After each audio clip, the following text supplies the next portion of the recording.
estar pueden irse, no importa. Si no quiere estar, se va. Es lo mejor que pueden hacer. Quiero que miren a esa paciente y piensen qué puede tener.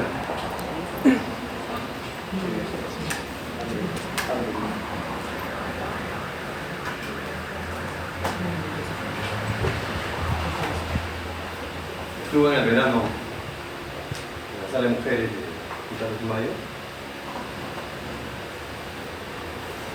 ¿Opiniones? ¿Quiere hablar? Quisiera que participen. Estas teorías de esta universidad me parecen recontra aburridas, nadie participa. Yo no he aprendido así realmente. Yo me he forjado en un ambiente donde todos participaban. Hasta había que decirles ya, no hablen. Acá llego a una universidad donde nadie participa. El profesor habla, termina su clase y se va. Listo, y se acabó. No me parece. Yo quisiera que le hago una pregunta de examen, un caso clínico, y mandan un texto al doctor Díaz reclamando, no sé qué cosa reclaman. Las preguntas que yo les hago es para que piensen y utilicen lo que han aprendido, lo que está almacenado en la memoria. Yo no voy a decir, pues, de qué color es el cabello blanco de San Martín, es absurdo. Es realmente absurdo. Yo quisiera, voy a poner otra vez que alguien diga qué puede tener la paciente, porque si no, justo es el tema de hoy día. Y no es algo que yo he bajado de algún lugar, no, es, ¿no viste?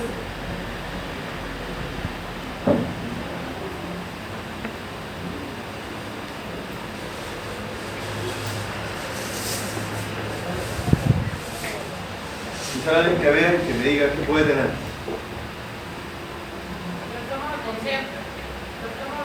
Muy bien, ya eso. Está identificando el problema, la doctora. Trastorno de conciencia, efectivamente.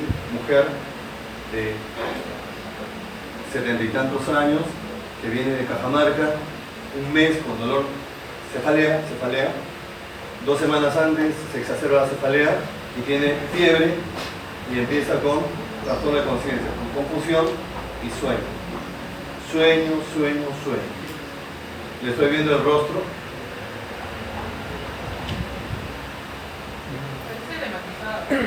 Excelente, está hematizada. Además, está identificando trastorno de conciencia y edema. Es un edema, como vimos en la clase anterior, es un edema generalizado, no inflamatorio.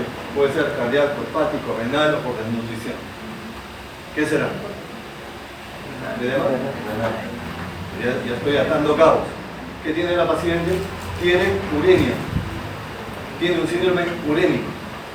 Yo le preguntaría, ¿ese síndrome urémico es agudo o crónico? Ahí viene lo bueno. No tengo los suficientes datos todavía para decir si es crónico. Por lo menos es agudo. Crónico realizado puede ser, generalmente es así. Pacientes que vienen por tiempo de enfermedad bastante largo, generalmente es crónico realizado. Puede haber una RC con AQI o incuria renal aguda, claro, por supuesto, los dos.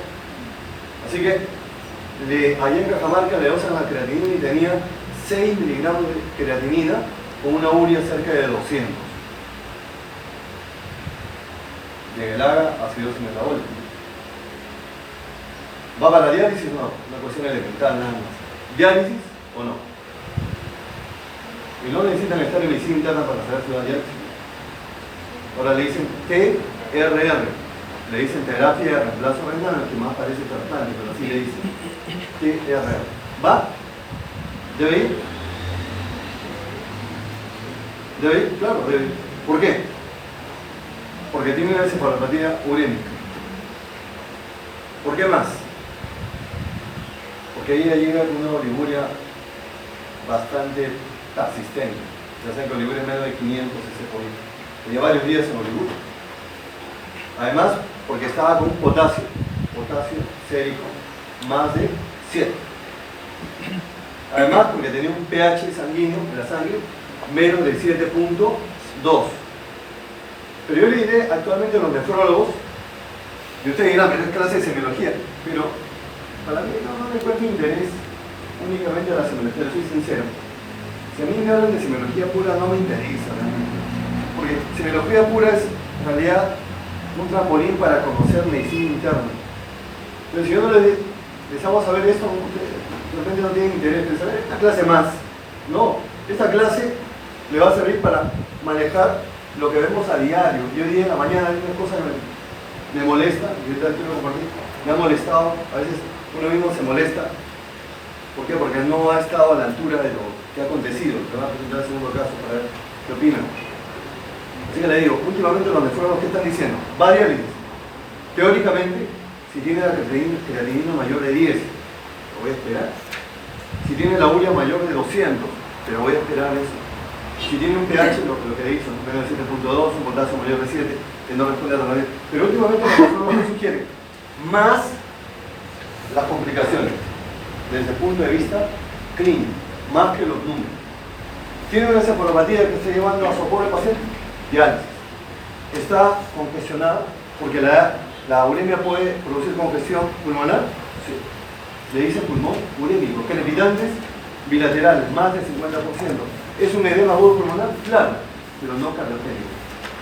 ¿Qué más? ¿Qué otras complicaciones se puede imaginar de una uremia? Ya más para las crónicas. ¿Qué más? ¿Qué otra? Pericardio, pericarditis urémica. Otra.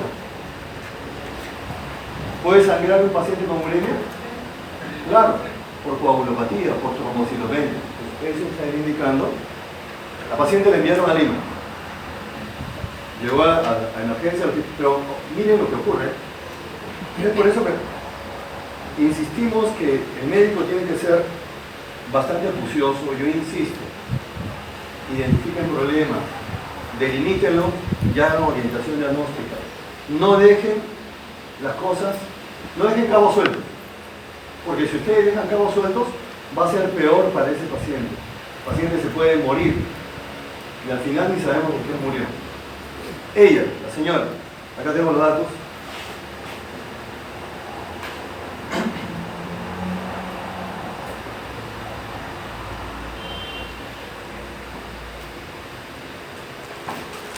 Pero ya les he dicho, más de 70 años de Cajamarca y que un mes con cefalea opresivo, orocranial, y que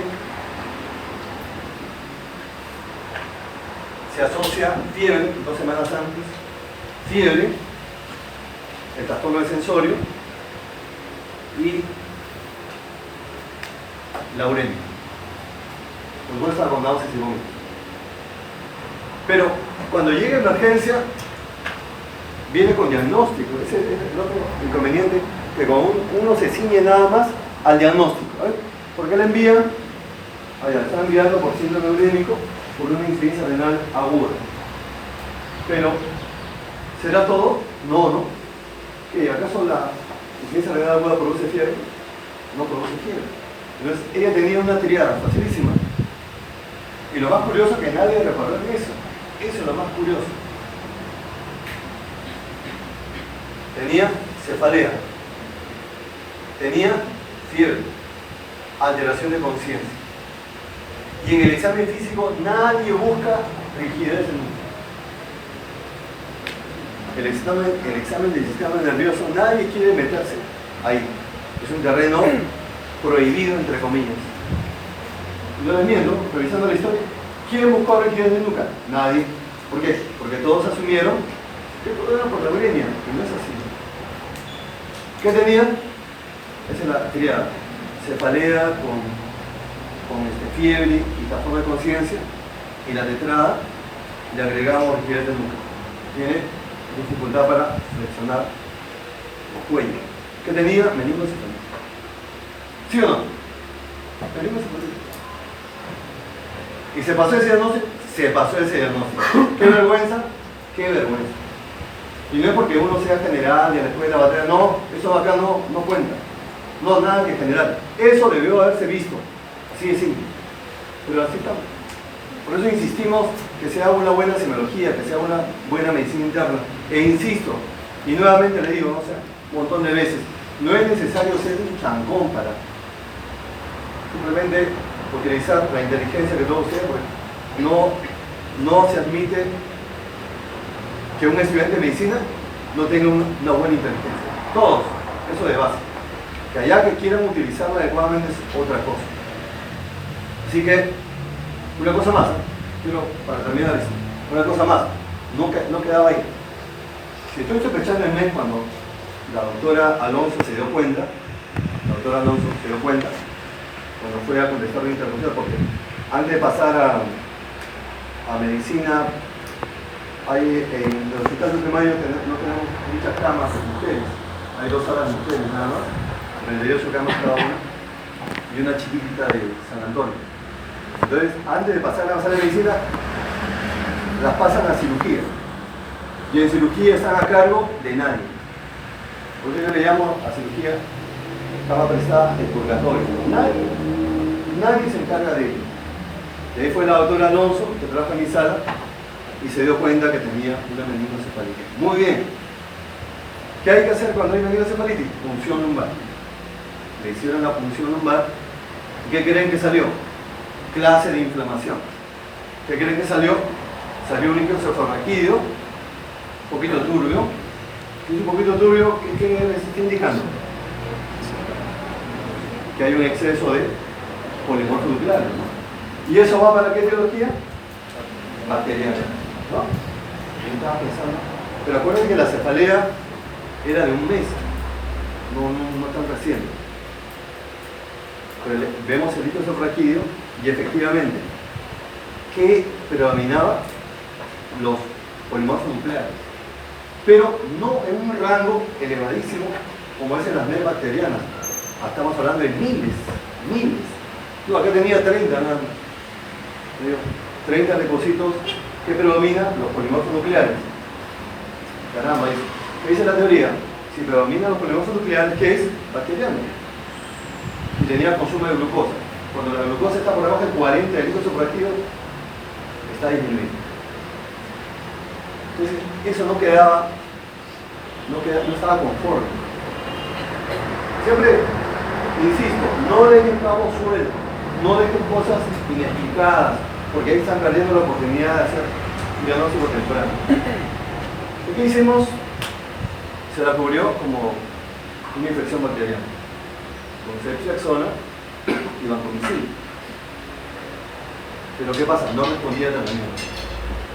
¿Cuánto tiempo ustedes tienen para que haya respuesta al antibiótico? 2 días, 48 horas. Y no respondía.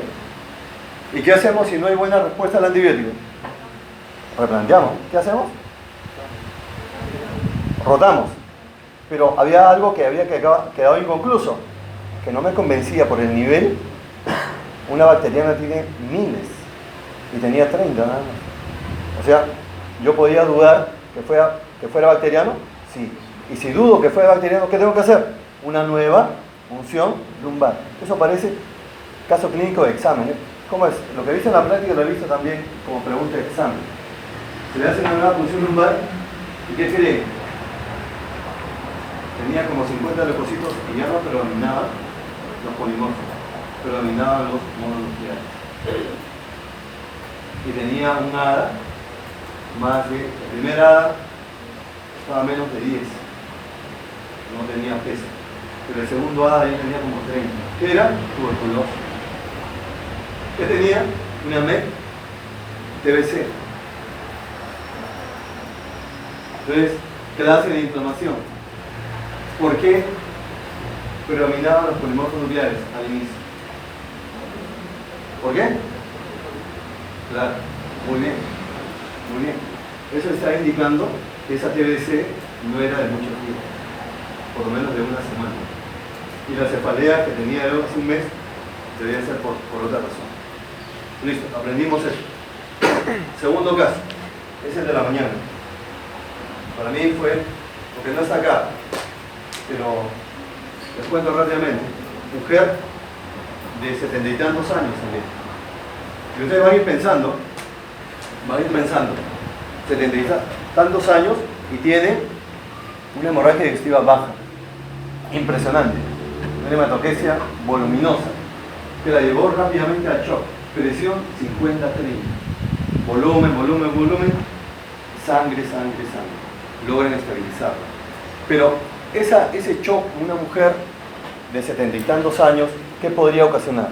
daño en órgano blando. ¿Cuáles? ¿Qué órgano? Claro, muy bien.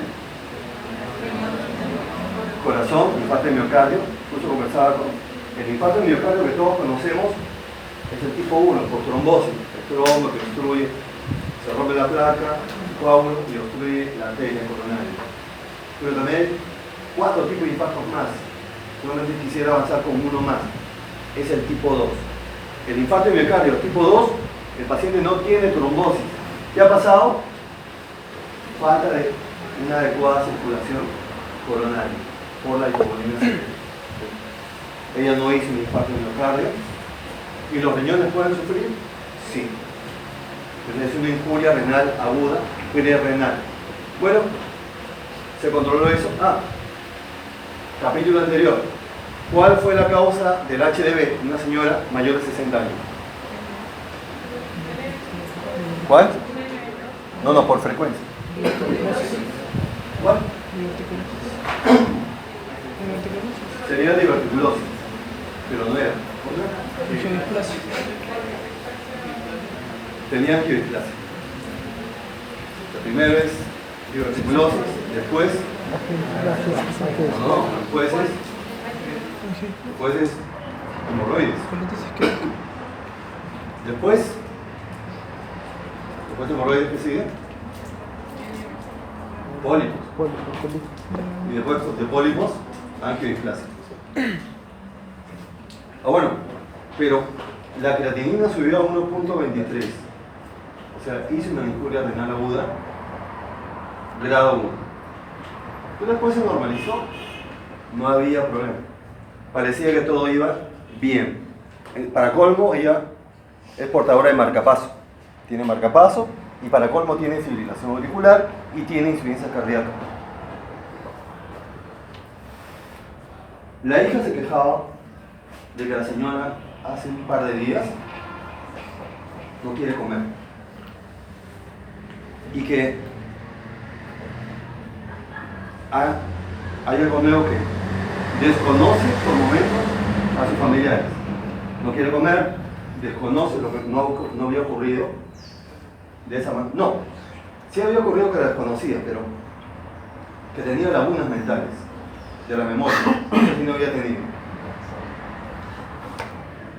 Y tenía náuseas, había vomitado en una oportunidad. Entonces, ¿qué tenía?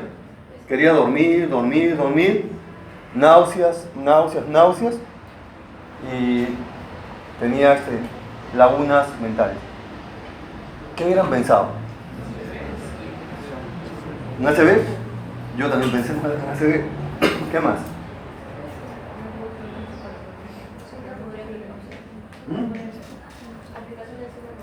Síndrome idéntico, dice la doctora. Urémico. ¿Está bien? ¿Están de acuerdo con ella?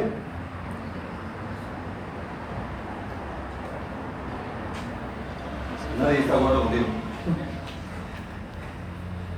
Claro, cuando hay náuseas y vómitos, el trastorno de conciencia, ¿no se acuerdan? Yo les he sugerido a cualquier paciente que llegue a emergencia con trastorno de conciencia agudo, hay que pedirle decapón, sodio célico y semi. Y ahora también hay que agregar creatinina, sobre todo si son adultos mayores. Ayer se sugirió que en el diagnóstico diferencial primero planteamos por qué persiste con trastorno de sensorio, por qué está con esas náuseas, vómitos, y para colmo le hicimos la prueba esta del sistema nervioso, la prueba de Mingasini. Creo que una de sus compañeras extiende el brazo, los dos brazos, el examinador le extiende y le dice, porque ella estaba desorientada, pero sí hacía caso, mantiene los brazos arriba, y veíamos que sutilmente el lado izquierdo se iba hacia abajo. Vimos el tono muscular, el lado derecho estaba normotónico y el lado izquierdo estaba flácido. ¿Qué parecía? Que estaba focalizando el que no era ACV. ¿O no? Claro. A mí me parecía, pero siempre es bueno, primero, lo primero, que sea una encefalopatía metabólica, de repente está haciendo una infección, una sepsis metabólica, Ya descartar, eso también les hablamos, cómo utilizar el descartar. Aquí, descartar, ¿qué es? Demostrar que no es. Es diagnóstico diferencial. Descartar DSB, isquémico, porque parece que está focalizando. Pero como pensamos que era metabólico, también hubo que pedir creatinina, urea, electrolitos séricos y un AGA. Y ahí apareció creatinina. ¿Cuánto creen que tenía? 5 miligramos. ¡Qué bestia! 5 miligramos y una urea de 180. Es un AQI. AQI 3, grado máximo. Ahora quiero que me ayuden. ¿Por qué? Pre-renal. Pero si el sangrado fue hace como 5 días, 6 días. Y ya la creatinina estaba normal, ¿qué pasó? ¿O es que es una RC rebaudizada? ¿Qué les parece? Es una buena posibilidad, ¿les pareció al emergenciólogo, no? Que sea una RC. Y una RC, ella tiene anemia, pero es que también ha tenido sangrado, ¿no? Y la anemia de ella es normocítica, normocrómica. ¿Cómo es la anemia? ¿Qué tipo de anemia? Cuando el sangrado es agudo. También normocítico, ¿no? O sea, por ahí no puedo. No puedo por ahí. Si tiene alimentación, a mí me parece que tiene alimentación, a Cristina le parece que no. A Cristina le parece que tuviera alimentación. Pero si fuera agudo, ¿cuál sería la causa? Pero fue hace como 5 o 6 días y ya no vuelve a sangrar.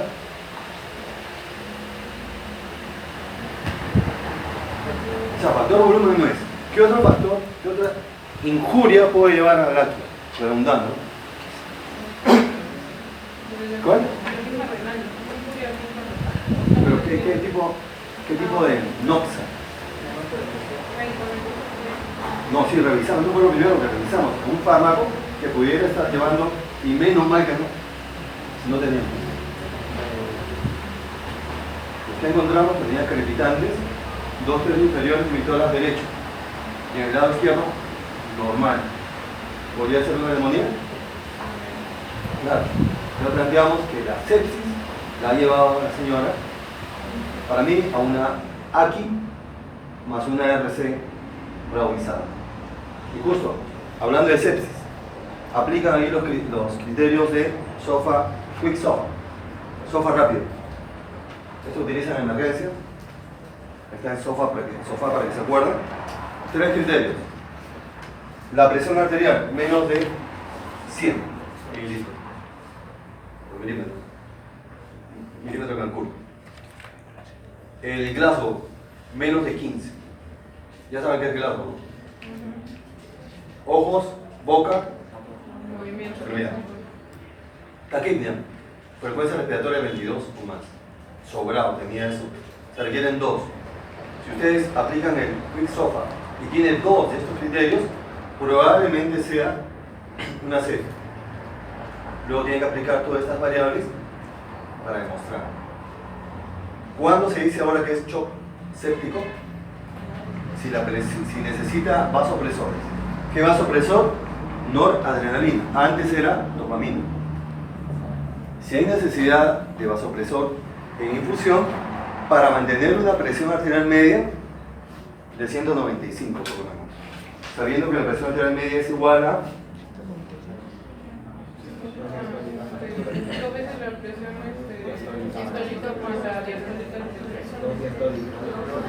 A ver, presión arterial media es igual a 2 sistólica más una sistólica. Es shock, ella no ha llevado menos mal shock séptico, pero ya hemos empezado la cobertura. Si es una neumonía intrahospitalaria, eso deben saber también. ¿Cuáles son las bacterias que ustedes respiran todos los días en la sala de hospitalización? Bueno, tienen que tomar 2 desayunos. Y usar la mascarilla. Decir la neumonía y pseudomonas, estamos cubriendo con carbapeneas con mero veneno. Muy bien.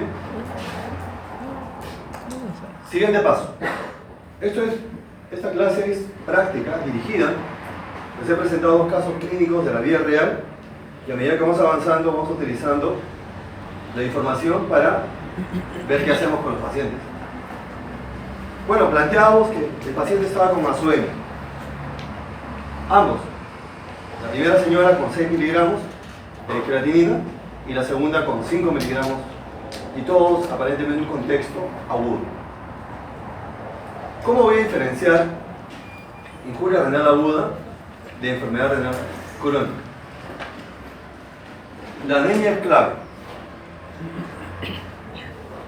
Anemia igual a RC. Injuria renal aguda o insuficiencia renal aguda no debe haber anemia, o al menos no hay con frecuencia. Pero en medicina les decía yo que no hay absolutos. ¿Puede haber RC sin anemia? Sí. Claro, cuando son estadios iniciales. Grado 1, grado 2 de RC. Sin anemia.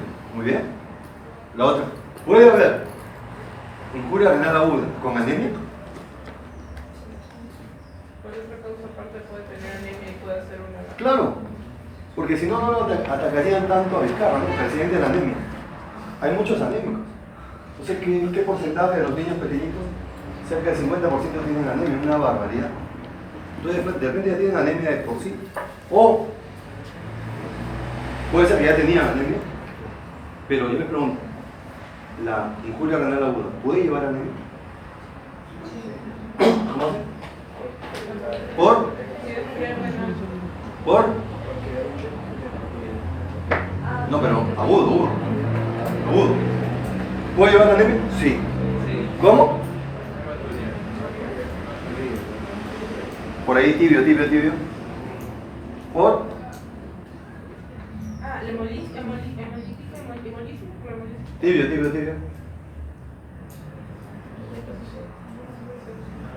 Le había prometido a los alumnos un libro hecho en casa. Cada vez que lo veo a Cristina, tengo sentimiento de culpa cada vez que lo veo. Pero te prometo, con toda seguridad, para el viernes, Cristina, por ¿cómo se llama esto? Que llevan las cosas. Por Globo. Por Globo. Que le envía, ¿qué sale esas? San Pedro. A San Pedro por Globo. Sí, por sangrado. Por gastritis urémica, por coagulopatía, por trombocitopenia puede tener sangrado y eso lleva anemia. Síntomas de uremia. Es como cuando ustedes tienen su primer enamorado. Supongo que todos, las chicas todas han tenido un enamorado. Aunque algunas le dicen a la mamá, no hijita, no puedes tener enamorado hasta que seas médica. No sé si eso es, si debe ser así, ¿no? Pero cuando tienes un enamorado por primera vez, se siente pues eufórica. Es su, como dicen los entendidos, su momento de psicosis, ¿no? Es una locura el amor. Es igualito acá. Cuando es agudo, cuando la injuria renal es aguda, es aparatoso. Muchas náuseas, mucho vómito, la congestión pulmonar, la alteración mental. Pero cuando es crónica, una relación amorosa, el punto de quiebre son 3 años. A los 3 años, ya pues lo trata como si fuera su hermanito pequeño. Así son las relaciones. Igual, porque va a haber acostumbramiento, desarrollo de tolerancia a la uremia.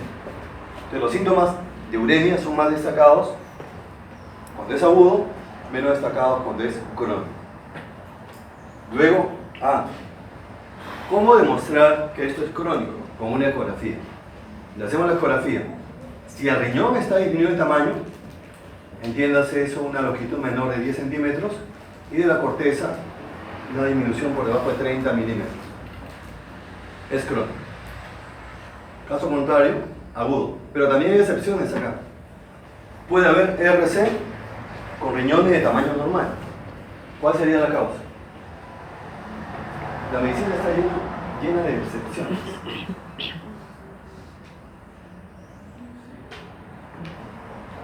RC con riñones normales o grandes. Riñón poliquístico, hidronefrosis, tumor, ¿qué más? Amiloidosis. Bien, de esa manera diferenciamos lo agudo de lo crónico. Seguimos. Ahora, Definiciones. Yo no puedo hablar de algo, eso es lo que digo a los alumnos. ¿De qué vamos a hablar? Vamos a hablar de hiponatremia. Pero yo no puedo hablar de hiponatremia si no nos ponemos de acuerdo y tenemos una misma definición. Si no, no puedo hablar. Busquemos un consenso. Y hay referencias, por ejemplo, hay una referencia, la referencia que ustedes tienen de oliguria es menos de 500 cc, ¿no? Pero si revisamos el Harrison, alguien se metía el de Harrison, todavía no, en medicina interna, es 400. Pero cuando uno hable, o cuando uno habla, debe decir cuál es la referencia. Acostúmbrense. Lo mismo que en las diapositivas, en la medida de lo posible, poner la referencia. Tenemos estos circulitos hasta ahora están vigentes, son muy bonitos, simples, pero complejos a la vez. Tienen la enfermedad renal crónica, una disminución del filtrado glomerular por debajo de 60 más de 3 meses. Crónico. Agudo, lo mismo pero menos de 3 meses. Eso llaman, realmente no se habla, ¿no? El AKD, enfermedad renal aguda. Y acá viene lo que nos interesa. El AKI, injuria renal aguda, que obviamente forma en su mayor parte dentro de lo que es la enfermedad aguda, pero también puede ser parte de la enfermedad renal crónica. Por eso nos llama la atención que a su vez tenga RC más AKI. Luego, para matizar, unas preguntas. Yo, cuando esto lo veo con los internos, con los pre-internos, les aconsejo que cuando veamos este tipo de preguntas o casos clínicos, no voy a presentarles al inicio las alternativas, porque existe la mala costumbre de jugar con las alternativas, lo cual es pésimo para el entrenamiento. O sea, cuando vean preguntas o casos, tapen las alternativas. Uno tiene que dar la respuesta, como este caso. Acá he puesto 2. Definición, es una pregunta de definición. De insuficiencia renal aguda. Como la disminución tiene que ser súbita, igual que acá. ¿Qué dice acá? Disminución abrupta, súbita. Ahí tenemos. De la función renal, cuyas consecuencias es, de las dos, obviamente, alteración hídrica. Hemos repasado la definición. ¿Qué más sigue? Entonces estamos hablando de grados de AKI. ¿Por qué? Usted dice, pero ¿por qué AKI? ¿Por qué no dice injuria renal aguda? IRA, ¿por qué no dice? Porque se confunde con la insuficiencia respiratoria aguda, ¿no?